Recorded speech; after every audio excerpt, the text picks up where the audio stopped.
I cinghiali dei Colli Euganei sono ormai più famosi di Pelé e i danni che i branchi causano all'agricoltura stanno mettendo alle corde il settore anche fuori dai confini del parco. Per non parlare di volpi, lepri, caprioli e nutrie e delle ricadute che il proliferare di queste specie sta portando al comparto primario. Gli agricoltori della CIA chiedono perciò una revisione drastica della legge nazionale 157 del 92 per una corretta gestione della fauna selvatica. Bandiere e cappelli d'ordinanza si sono recati in massa con striscioni, fischietti e cartelli molto chiari sulla loro situazione a parlare con l'assessore veneto all'agricoltura.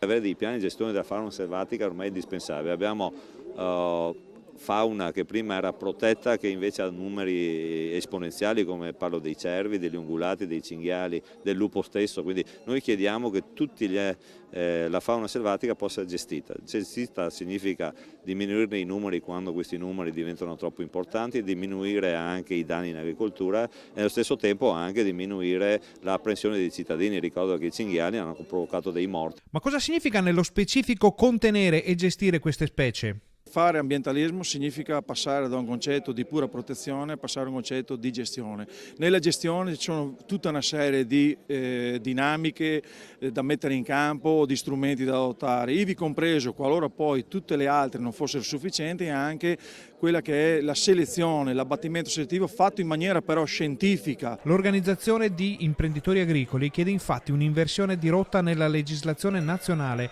per cambiare il regime di protezione di cui gode la fauna selvatica e introdurre una gestione regolata per tutte le specie che causano danni all'ambiente e all'attività dell'uomo.